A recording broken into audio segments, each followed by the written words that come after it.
Merci, Monsieur le Président. Donc, sur cet accord de relance État-région, je vais vous citer une phrase qui a été prononcée par votre directeur général des services en commission des finances. Il cite là un bel exemple de construction technocratique. Je ne sais pas comment juger cette phrase. Sur l'avenant au CPER 2015-2020, et particulièrement sur le volet infrastructure, Monsieur le Président, il ne s'agit là que d'un rattrapage des retards de l'État qui vient pour solder ses propres engagements. Quid des nouvelles opérations? Nous n'en savons à ce jour absolument rien. Solder le passé, Monsieur le Président, vous en conviendrez, c'est bien, mais après. Un point positif, cependant, sur les infrastructures qui revient au Conseil régional, sur le rail.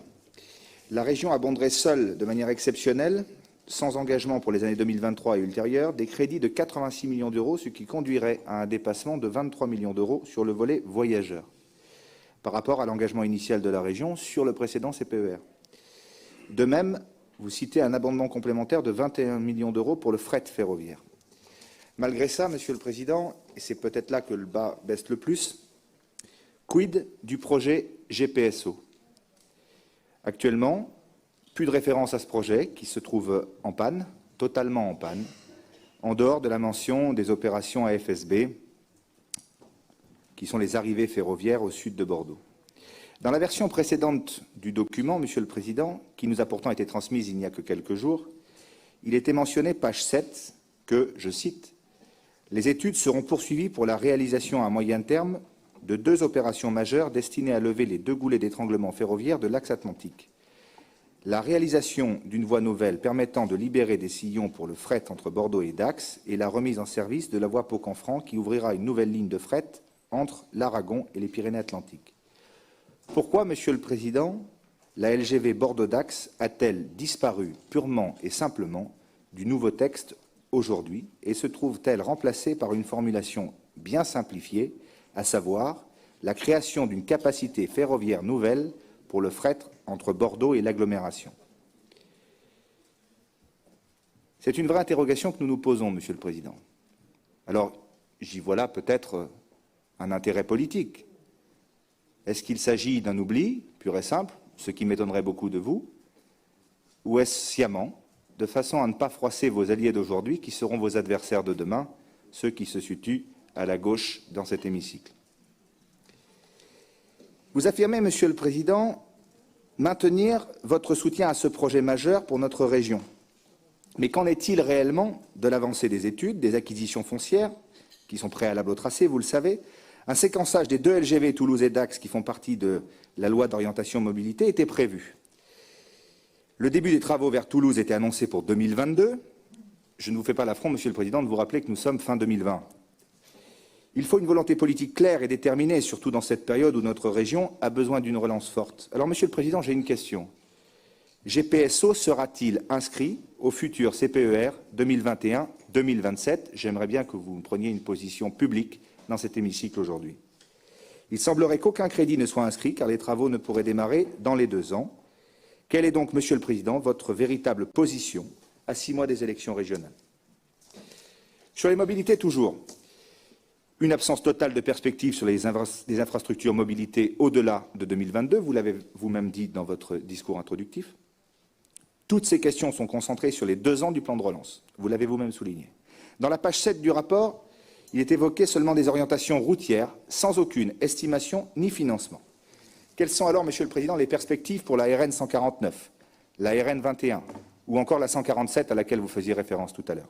Sur la 147, Monsieur le Président, dossier que votre première vice-présidente connaît par cœur, tout comme moi, il ne s'est rien passé depuis 2015. Absolument rien. Vous avez évoqué des atermoiements divers et variés, vous avez évoqué la loi sur l'eau. Ce que je constate aujourd'hui, c'est que les crédits qui étaient initialement fléchés sur la partie Haute-Vienne viennent d'être basculés sur le département de la Vienne, ce qui en soi n'est pas un problème, puisque si on veut faire cette mise à 2 fois 2 voies, il faudra à la fois traiter le tronçon se situant dans la Vienne et le tronçon se situant en Haute-Vienne. Dans le même temps, Monsieur le Président, des sociopros, et particulièrement le président de la Chambre de commerce et d'industrie de Haute-Vienne, Monsieur Massy, a évoqué et a travaillé à un projet d'autoroute concédée. Projet d'autoroute concédée qui n'a rien à voir avec le projet de mise à 2 fois 2 voies de la 147, qui est un projet parallèle dans un calendrier différent.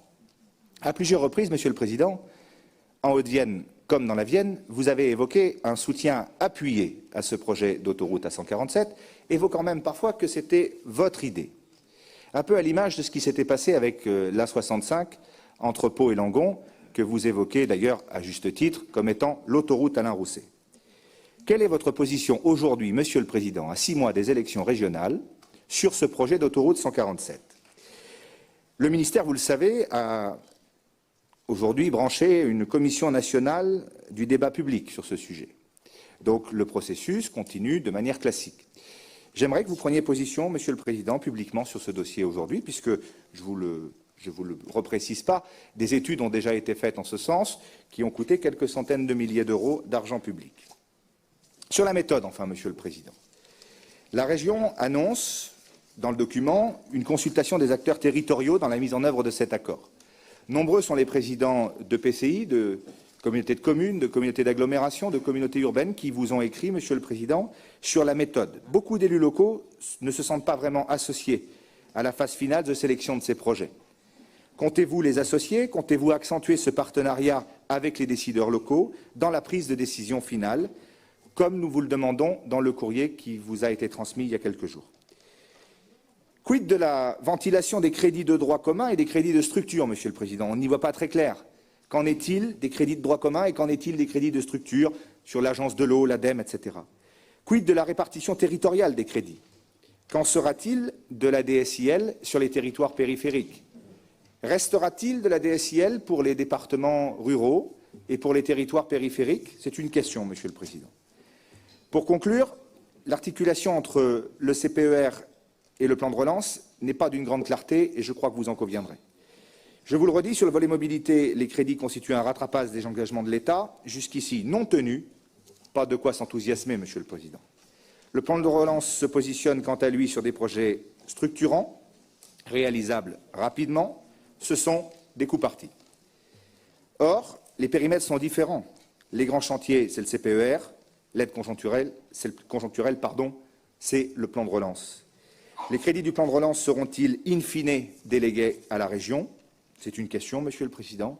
Et enfin, un regret, quasiment pas d'orientation sur le futur CPER 2021-2027. Avouez que c'est un peu léger. Au final, Monsieur le Président, votre DGS avait sans doute raison. C'est un bel exemple de construction technocratique et une belle opération de communication, de ripollinage, qui sert surtout les intérêts de ceux qui seront candidats à leur propre succession et aux futures élections. Oui, Guillaume. Non, simplement, j'aime pas être pris en défaut quand j'avance des choses, donc il peut m'arriver de me tromper comme tout un chacun, mais moi je me fais que me plier aux documents que vous nous transmettez. Cette version du rapport date du 11 décembre, celle-ci du 17. À la page 10, sur les mobilités actives et transports collectifs, total de l'État, 0. Sur la version du 11 décembre 2012, mobilité active et transport collectif, part de l'État, 29 541. OK? Au total, il y a une différence de 30 millions dans la colonne. Voilà, c'est tout. C'est juste factuel. Moi, je me plie et je lis. Le dernier texte, Guillaume, fait foi. Comment? Le dernier texte fait foi, mais il a bougé, c'est vrai. Il y a moins 30 millions. Donc, quand les chiffres que j'avance tout à l'heure s'avèrent exacts. Vous ne le saviez pas par vos services, c'est pas grave. Vous avez raison. Je ne doute pas que vous auriez une discussion avec M. Federman tout à l'heure, mais c'est pas. Voilà, moi, on ne fait que lire les documents. On vient de me dire que le SGAR nous avait demandé de l'enlever il y a 3 jours. D'accord. Donc il y a bien moins 30 millions. Par rapport au premier chiffre que vous avez eu, d'accord. Je suppose. OK. Donc on en reparlera à la délibération 14, parce que vous allez encore devoir faire l'avance de la part de l'État.